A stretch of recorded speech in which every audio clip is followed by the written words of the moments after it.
Shalom, saudaraku yang dikasihi Tuhan. Marilah saat ini kita akan mendengarkan firman Tuhan. Untuk itu mari kita berdoa. Kami mengucap syukur kepadamu ya Tuhan, karena Engkau berkenan memberi kami hari baru untuk kami jalani. Saat ini, sebelum kami melakukan segala aktivitas, kami mencari Engkau Tuhan, dan kami mau mendengar suara-Mu.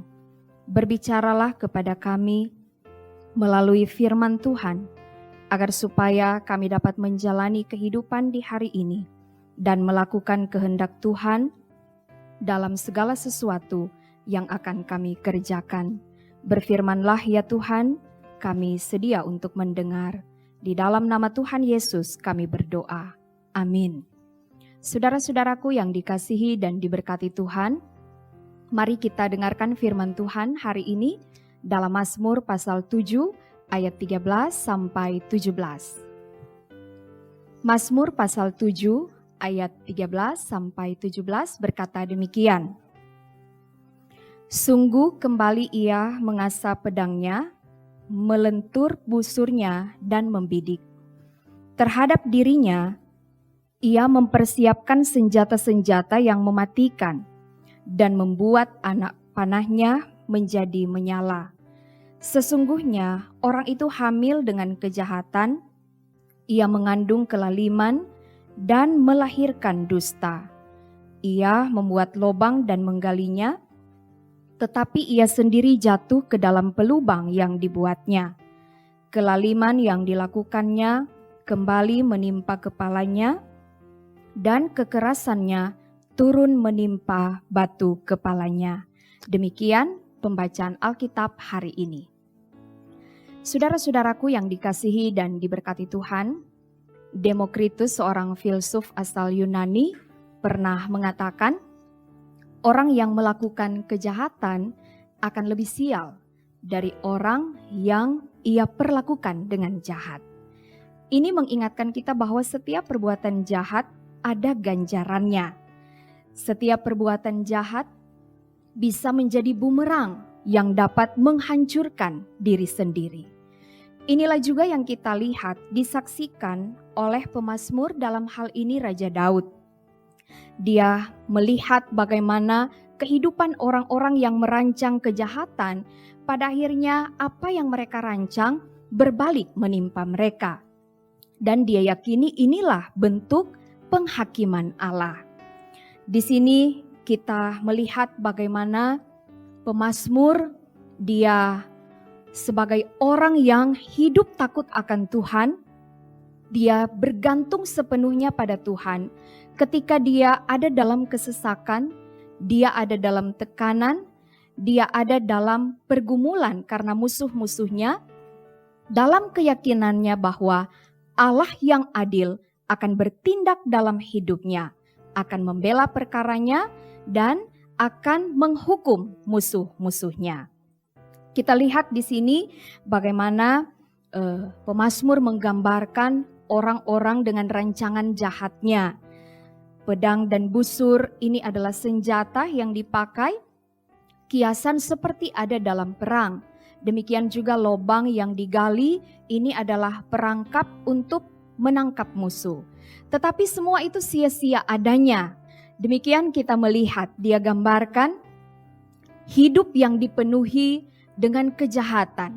Sebagaimana yang dia katakan di sini, hamil dengan kejahatan, mengandung kelaliman, melahirkan dusta. Tapi semua itu juga sia-sia adanya. Karena pada akhirnya, hidup yang dipenuhi dengan kejahatan akan mengalami kehancuran.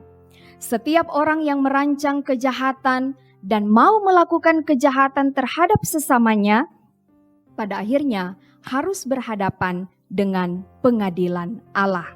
Dan apa yang dilakukan sekali lagi bisa berbalik menimpa dirinya sendiri.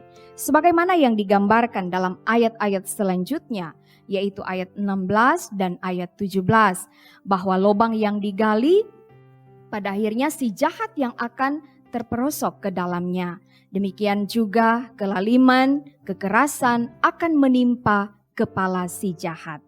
Nah, saudara-saudara, di sini pemazmur melihat inilah bentuk keadilan Allah, bahwa rancangan kejahatan bisa digagalkan ketika Allah bertindak, dan itu bisa berbalik menimpa orang-orang yang mau berbuat jahat.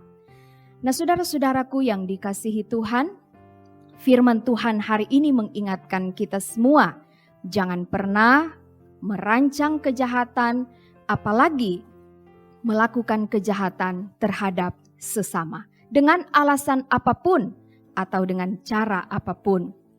Karena setiap perbuatan jahat tidak pernah mendatangkan kebaikan.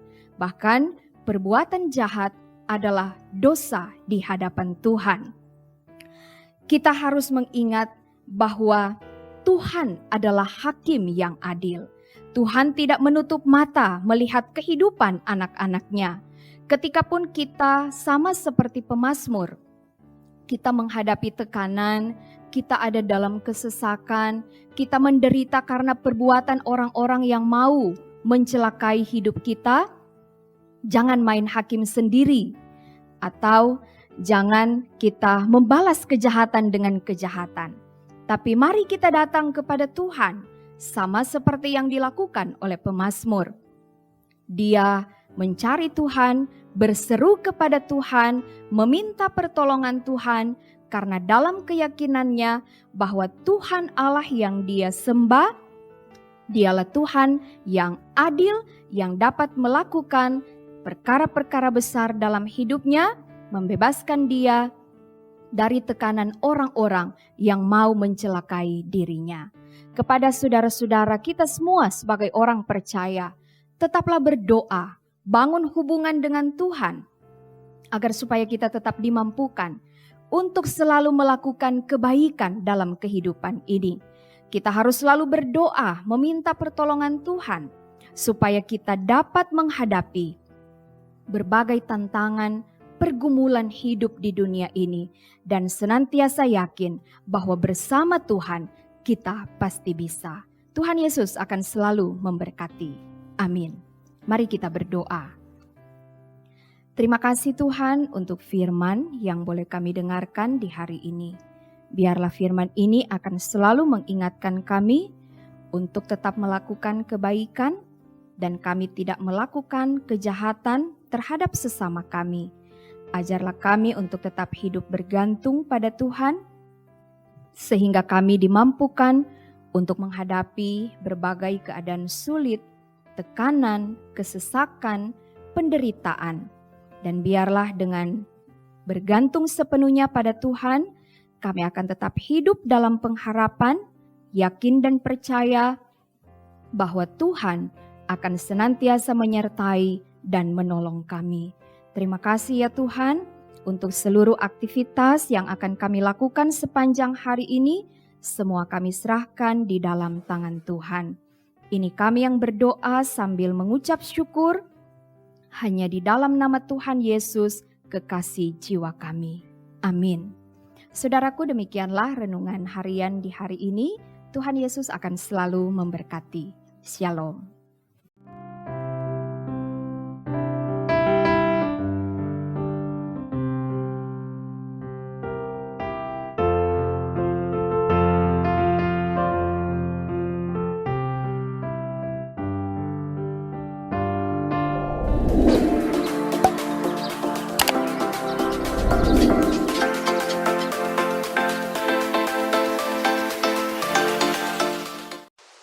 Jangan lupa subscribe channel Demi Bukit Moria Rike.